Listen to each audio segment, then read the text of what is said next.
walaupun belum makan kambing. Mengerti? Belum jahat loh, belum membunuh, belum makan kambing, sudah dibilang binatang buas.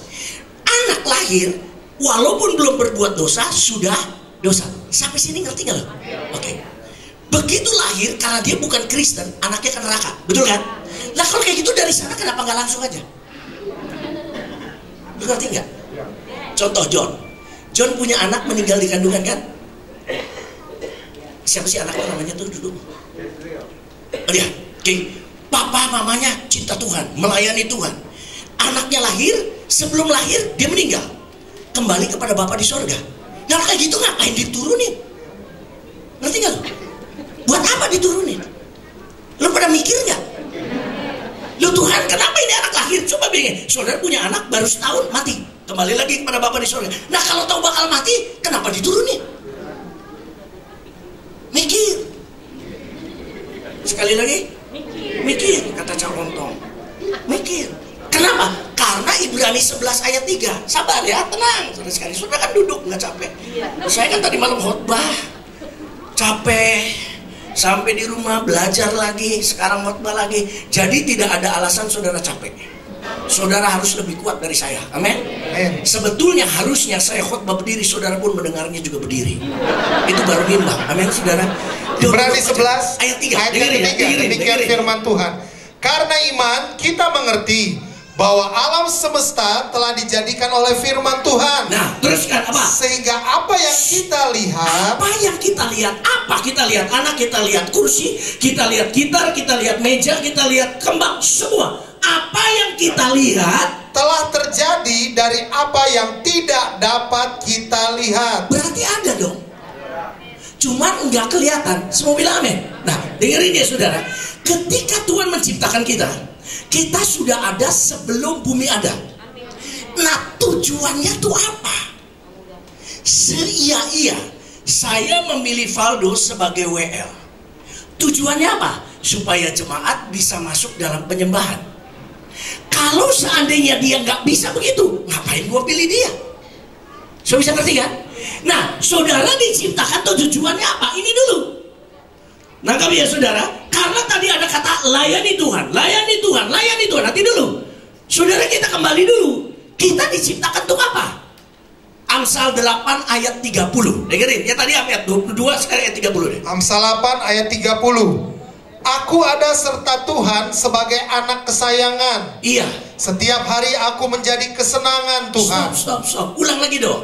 Aku ada serta Tuhan sebagai anak kesayangan. Aku ada beserta Tuhan sebagai anak kesayangan. Terus? Setiap hari. Apa? Setiap hari. Terus? Aku menjadi kesenangannya. Setiap hari. Berarti setiap hari itu hari ke hari kan? Setiap hari dari Senin, Selasa, Rabu sampai Senin lagi, setiap hari aku menjadi kesenangan Tuhan. Dan senantiasa bermain-main di hadapan Tuhan. Berarti Tuhan menciptakan kita untuk supaya Tuhan senang. Begitu kan? Tuhan menjadikan kita menjadi alat supaya Tuhan tuh senang. Sampai Tuhan ketawa cekikan gitu kan? Kita ini jadi alat kan? Saya kan suka ngomong gini, saudara. Saudara tahu kan misalnya ada anjing pudel dibawa ke salon, dipitain, itu buat senangnya anjing atau buat senang majikan? Mungkin buat anjingnya nggak suka tuh. Tetapi saudara sekalian, dia didandani supaya kita senang. Nah, kita tuh sama. Berarti tujuan Tuhan menjadikan kita supaya apa? Supaya Tuhan senang. Supaya kita melayani dia. Kan begitu. Dengan kita melayani dia senang. Semua bilang amin. Tujuan Tuhan tuh itu. Kita buka ayat lagi. Kolose 1 ayat yang ke 15-16. Perhatikan baik-baik. Kolose 1 ayat yang ke 15 dan 16. Kolose 1 ayat 15-16. Yesus adalah gambaran Tuhan yang tidak kelihatan, yang sulung, lebih utama dari segala yang diciptakan. Karena, perhatikan ya, karena di dalam Yesuslah telah diciptakan segala sesuatu. Termasuk kita. Semua bilang amin. Termasuk kita. Ulang lagi dong. Karena di dalam Yesuslah telah diciptakan segala sesuatu termasuk kita. Termasuk kita yang ada di sorga, ya, dan yang ada di bumi, yang kelihatan dan yang tidak kelihatan, baik singgasana maupun kerajaan, baik pemerintah maupun penguasa, segala sesuatu diciptakan oleh Yesus dan untuk Yesus. Berarti kita diciptakan untuk Dia. Saya bisa ngerti ya? Saudara ini ada, kita ini ada, tujuannya apa? Supaya melayani Dia. Semua bilang amin. Apalagi, katakan apa tadi? Apalagi kita sudah dibeli. Loh, saudara dengar ya, saya udah beli ini, mau saya banting boleh nggak? Itu hak saya.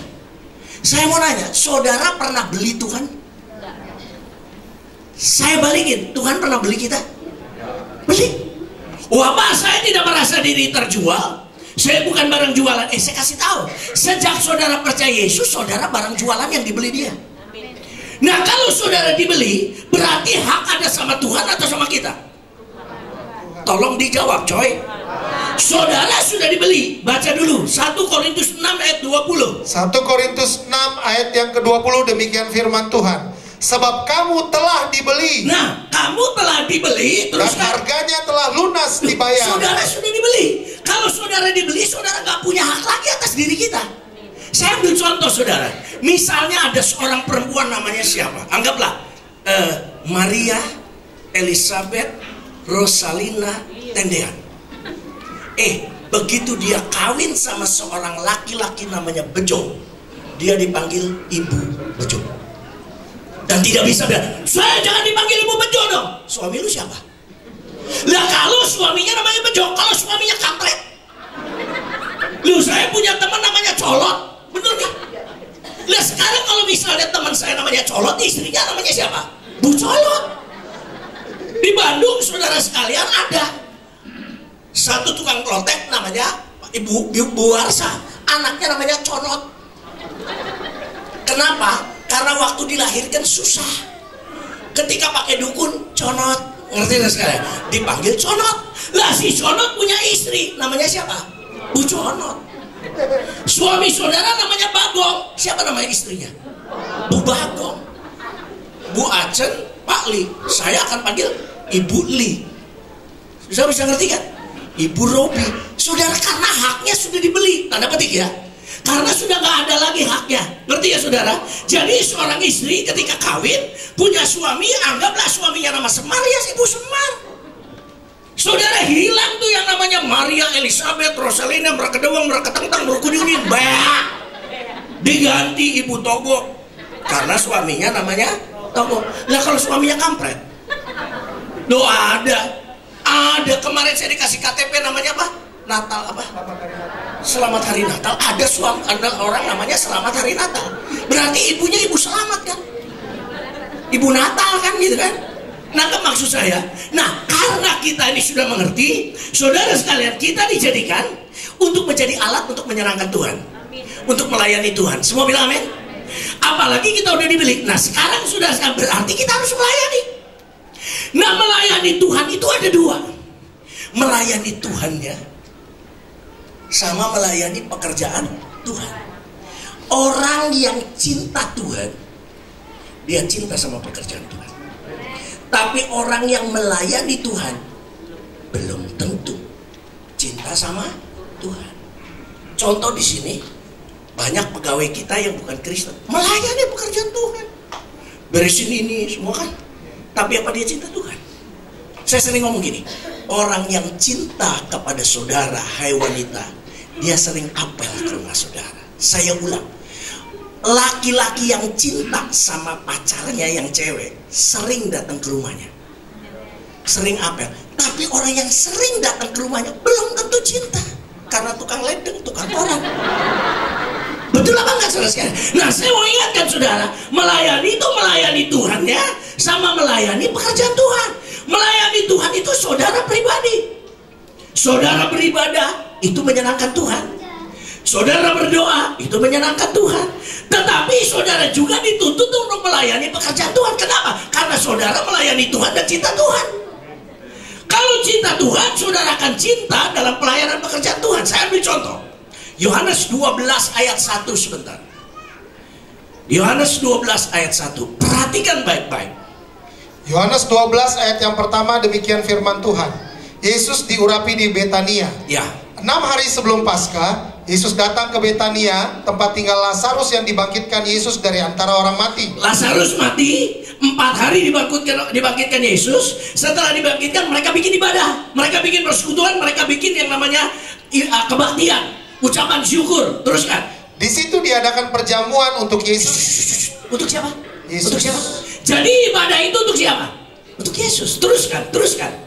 Dan Marta melayani. Iya. Sedang salah seorang yang turut makan dengan Yesus adalah Lazarus. Iya. Maka Maria mengambil setengah kati minyak narwastu murni yang mahal harganya. Iya. Lalu meminyaki kaki Yesus dan menyekanya dengan rambutnya. Iya. Dan mau minyak semerbak di seluruh rumah itu. Iya. Perhatikan. Teruskan dulu. Tetapi Yudas Iskariot, seorang dari murid-murid Yesus yang akan segera menyerahkan Yesus, berkata, Yesus, mengapa minyak narwastu ini tidak dijual? Narwastu ini mahal. Ini kenapa tidak dijual 300 dinar? 300 dinar itu sama dengan gaji 300 hari. Saudara bisa bayangkan 300 hari itu berarti 10 bulan kan? Ya, lu pada ngerti kan ya? Saudara gaji 10 bulan, saudara dibuang sia-sia buat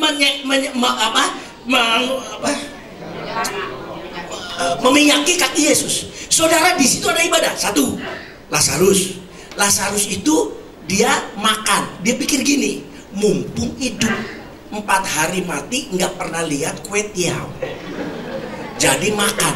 Boleh kan? Ada orang datang ke gereja cari makan, ada. Bukan di sini nggak ngaku. Ngerti dari sekalian? Pokoknya makan. Ada, nggak salah. Ada lagi seperti Marta melayani. Tapi yang dilayani apa? Ini yang jelas sekali. Perhatikan baik. Marta melayani siapa? Ngerti ya? Melayani siapa dan apanya? Kita balik dulu sebentar. Dok, Lukas pasal 10 dok, ayat 36, 37 lah kira-kira. Lukas pasal 10 ayat 36 sampai 37. Iya. 37 mungkin om. Ya 37 boleh deh. Ketika Yesus selesai mengajar, 38 berarti. 38, orang Farisi itu melihat hal itu. Bukan. Ketika Yesus dan murid-muridnya dalam perjalanan, itu lu baca apa sih? Lukas 11. Iya, Lukas ini. Lukas 10. Lu Al-Maidah kali. 51. Tolong jangan di YouTube ya, nanti tahu penistaan agama. Sekarang saudara kalau punya anak, kasih nama Maidah. Itu lagi top, ngerti gak sekalian ya? Kalau ada laki Maidanto. Oke, ayo dok. Ya, ketika Yesus dan murid-muridnya dalam perjalanan, tibalah Yesus di sebuah kampung. Ya, seorang perempuan yang bernama Marta menerima Yesus di rumahnya. Siapa? Marta apa Maria? Marta. Teruskan. Perempuan itu mempunyai seorang saudara yang bernama Maria. Iya. Maria ini duduk di kaki Tuhan. Terus mendengarkan perkataan Tuhan. Senangnya apa saudara? Datang beribadah, ngerti? Dengar firman Tuhan. Kan itu urusan Tuhan pribadinya. Kalau ngerti bilang amin, ngerti? Ngerti ya saudara sekalian? Jadi urusannya sama Tuhan pribadinya. Dia melayani Tuhan pribadinya. Oke, teruskan. Sedang Marta sibuk sekali melayani. Ya melayani apa? Udah jelas melayani Tuhan. Tuhan apanya? Melayani Tuhan apanya? Pribadinya atau pekerjaannya? Pak, berarti melayani pekerjaan Tuhan gak benar. Dua-duanya benar. Saudara dengar, kalau tidak ada yang melayani pekerjaan Tuhan seperti Marta, nggak ada tulisan Happy Birthday, tidak ada Happy New Year. Ngerti loh sekalian? Yang adanya apa saudara sekalian? Pecel lele. Saudara, ini bagian Marta. Nih kembang ditaruh di sini. Coba kembangnya mawar, coba petek, kan jelek. Coba jengkol. Nah perlu kan yang begini? Ngerti ya saudara? Makanya ada dua, melayani Tuhan sama pekerjaannya. Maria melayani, tapi apa? Baca. Maria melayani, terus kan? Maria duduk dekat kaki Tuhan. Marta sibuk melayani. Iya. Ia mendekati Yesus dan berkata. Stop dulu. Marta, ulang lagi. Sedang Marta sibuk sekali melayani. Nah, melayani yang dekat atau yang jauh? Iya. Mendekati kaki Yesus. Berarti yang dia layani sesuatu yang jauh dari Yesus. Coba ngerti kan? Nangkap kan? Sibuk tentang apa? Yesus makannya, karena Yesus senang berenebon. Berenebon, dia siapin buat mandinya. Salah.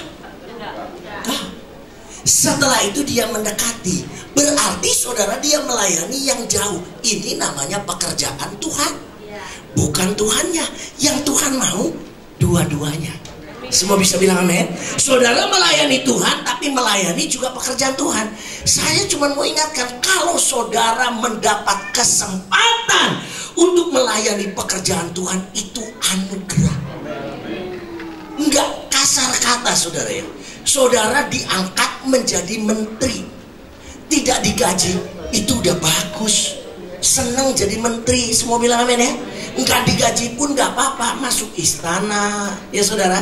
Saudara bisa kemana saja, orang menghargai saudara walaupun enggak digaji. Sama kalau kita mendapat kesempatan melayani pekerjaan Tuhan, itu anugerah.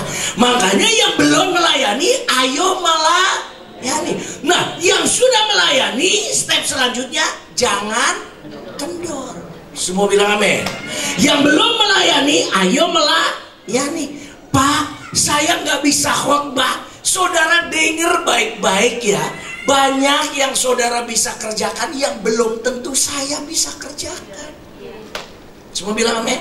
Saudara mungkin bisa besuk orang sakit, bantu buat karpet, bantu buat maintenance, saudara bantu buat